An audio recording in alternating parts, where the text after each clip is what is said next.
Okay, let's dive right into this explainer. Today, we are exploring a massive shift happening under the radar in the software world right now. We're going to be looking at the true engine room behind enterprise artificial intelligence. Now, you hear a ton about AI these days, right? But we're going to look at what actually powers it when it absolutely has to run reliably, securely, and at massive scale. Whenever we talk about artificial intelligence, there is one programming language that completely dominates the conversation: Python. It's the darling of data scientists, the language of PyTorch, TensorFlow, the whole shebang. But we've really got to step back and ask, is Python actually the undisputed king of AI? Or is it maybe just the king of the AI research phase? To understand what's really playing out in the industry, we have to contrast these two heavyweights. Think of it like this. Python, that's your research lab. It is absolutely unmatched for training models, running experiments, and dealing with that wildly non-deterministic, almost creative nature of AI. But Java? Java is the software factory. When you actually need to take that experimental AI model and orchestrate it within a massive enterprise, scaling it up for production and wrapping it in rigid ironclad guardrails, Java is where the real heavy lifting happens. Section 1. Java, the AI software factory. Get this. A whopping 62% of enterprises out there actually rely on Java to power their AI applications in production. Why? Well, because while AI is inherently unpredictable by nature, enterprise businesses demand absolute predictability. When an AI agent spits out an answer, you can't just blindly trust it. You need deterministic guardrails. And this brilliantly illustrates why Java is the go-to. Notice how granular this control is.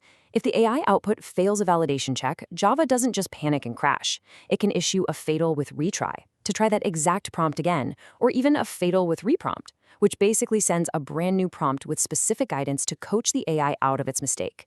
This is exactly the kind of deterministic safety net that makes wild, non-deterministic AI actually usable in the real world. Moving on to Section 2, optimizing the JVM for AI. To really grasp how this works, we need to look below the surface. Imagine the Java ecosystem as a giant iceberg. Up at the top, floating above the water, you've got these incredibly user-friendly frameworks, things like Spring AI and LangChain 4J, that make calling an AI model look like a breeze. But underneath, oh man, underneath lies this incredibly complex, massive ecosystem of virtual machine optimizations. We're talking deep-level projects like Panama and Valhalla and direct hardware integrations that allow Java to talk natively to GPUs. But as you can probably guess, navigating those deep waters is full of friction.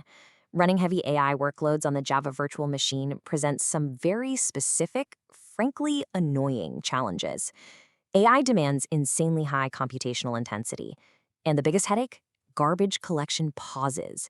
In Java, when you process these massive, bulky machine learning datasets, the JVM frequently has to just stop everything to clean up memory. And those pauses can totally bottleneck your AI inference and training. On top of that, trying to integrate the JVM directly with hardware accelerators like GPUs still means overcoming some pretty significant overhead. Which brings us to Section 3, hidden flaws in your code. As we plunge into the darker depths of this ecosystem, we hit a pretty terrifying reality. As AI agents become more autonomous, they're going to start interacting directly with your legacy Java APIs. And if those APIs aren't bulletproof, the AI could trigger some catastrophic vulnerabilities. The first one is a total classic, but honestly, it's more dangerous now than ever: SQL injection. This happens when an application poorly handles user-generated text. If your shiny new AI agent passes an unsanitized string straight into a legacy API, a clever attacker can essentially hijack the database query entirely. They can steal sensitive data, they can wipe tables clean. You are quite literally handing the keys to your database over to an attacker just because of sloppy input validation. Then we have deserialization injection, which is notoriously brutal in Java. Picture this. Your application receives a stream of binary data and blindly converts it back into a Java object. If you don't have strict checks in place, a malicious client or a manipulated AI agent could send a toxic payload. It looks like a normal user profile, but the moment it's converted, it executes a system command. One of our sources literally shows a scenario where this vulnerability is used to run a hidden shell command that instantly erases an entire server directory. It's wild. Now, what's really interesting and honestly kind of sneaky about this next one is how simple it is: log forging. In a normal login attempt, a user types their name, right? Well, a manipulated AI could inject a carriage return, a hidden new line character, followed by a fake timestamp and the words info, user admin, logged in. If your Java API doesn't sanitize that input, your system logs will literally print out a perfectly formatted, completely fake entry saying the admin successfully logged in. It completely destroys the integrity of your security audits. You wouldn't even know you were breached.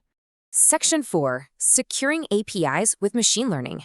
So how on earth do we fix this? Well, to defend against these advanced AI-driven threats interacting with our APIs, we actually have to use machine learning to defend them. We have to fight fire with fire. Here is a highly actionable 3-step machine learning pipeline to lock down Java APIs. Step 1, log everything. You use a NoSQL database to capture all that unstructured request metadata, headers, payload sizes, user agent patterns. Step 2, threat training. You feed those behavior patterns into neural networks using unsupervised learning algorithms. And step 3 is where the magic happens, real-time prediction and blocking. Instead of just relying on a static, outdated list of bad IP addresses, your Java app uses ML to dynamically predict and block zero-day attacks the second they happen, long before they breach the system. This approach completely overhauls the communication layer. We are moving far away from insecure, static HTTP connections that are just begging to be intercepted. Instead, we step up to dynamic, AI-enabled HTTPS.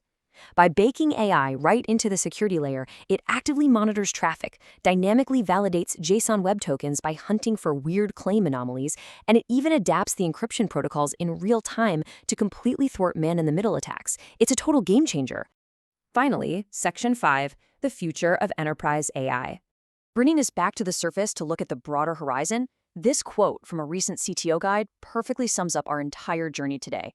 While Python excels in experimentation, Java's evolution, particularly with Java 26, provides the deterministic platform needed for mission-critical AI, ensuring your investment scales without compromising stability. The ecosystem isn't standing still. Modern Java is bringing heavy-hitting features like virtual threads for unbelievable concurrency, alongside hardened cryptographic defaults.